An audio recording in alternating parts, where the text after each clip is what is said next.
બોડેલી મુસ્લિમ સમાજ દ્વારા આજે વકફ સંશોધન બિલના વિરોધમાં બોડેલી સેવા સદન કચેરી ખાતે આવેદનપત્ર આપવામાં આવ્યો। વકફ સંશોધન બિલને રદ કરવા માંગ કરવામાં આવી। બોડેલી અલીપુરા 4 રસ્તાથી મોન્ટ્રેલી યુજી છોટાઉદેપુર જિલ્લાના બોડેલી સેવા સદન કચેરી ખાતે જઈ એસડીએમને આવેદનપત્ર આપવામાં આવ્યું। બોડેલી મુસ્લિમ સમાજ દ્વારા વકફ સંશોધન બિલના વિરોધમાં અપાયું આવેદન। મુસ્લિમ આગેવાનો સહિત મોટી સંખ્યામાં મુસ્લિમ સમાજ હાજર રહ્યા અને સામૂહિક વિરોધ કર્યો। મનોવંથન ચારણ એસવી બોડેલી, રિપોર્ટર શેખ સોએબ બોડેલી, છોટાઉદેપુર।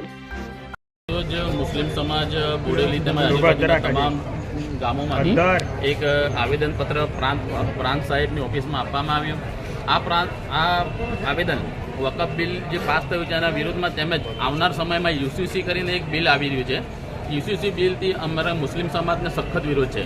એનું કારણ એક છે કે આ જે યુસીસી છે એ બંધારણ આર્ટિકલ 25, 26, 28, 29 એનું ઉલ્લંઘન કરે છે અને જે ધાર્મિક બાબતોનો જે સ્વતંત્રતાનો અધિકાર આપેલ છે એનું ભંગ થાય છે। તો બિલકુલ આ યુસીસી એ ગેરબંધારણીય છે। એના માટે આજરોજ મુસ્લિમ સમાજે સખતમાં સખત મોટી રેલી આયોજન કરીને આવેદનપત્ર આપવામાં આવ્યું છે અને અમારો આ ખાસ વિરોધ છે કે આ યુસીસી બિલ પાસ ના થાય અને તેમજ અમારા મુસ્લિમ સમાજના હિતોનું રક્ષણ થાય તેવી વિનંતી છે। વકફનો વિરોધ શા માટે?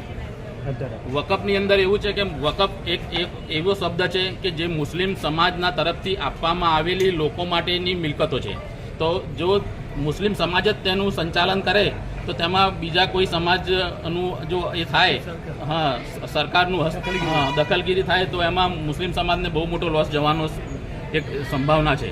આમાં બધા બહુ એવા ટ્રસ્ટો છે જે આજે હિન્દુસ્તાનની અંદર આપણા ભારતમાં અમલમાં છે જેમાં મુસ્લિમ સમાજના કોઈ બી વ્યક્તિને લેવામાં આવતા નથી। તેવી રીતે આ વકફ બી એક એવું જ વિષય છે કે જેમાં મુસ્લિમ સમાજની જ મિલકતો છે અને એની અંદર મુસ્લિમ સમાજના હિત માટેનું રક્ષણ સમાયેલું છે। આગામી દિવસમાં રણનીતિ શું રહેશે?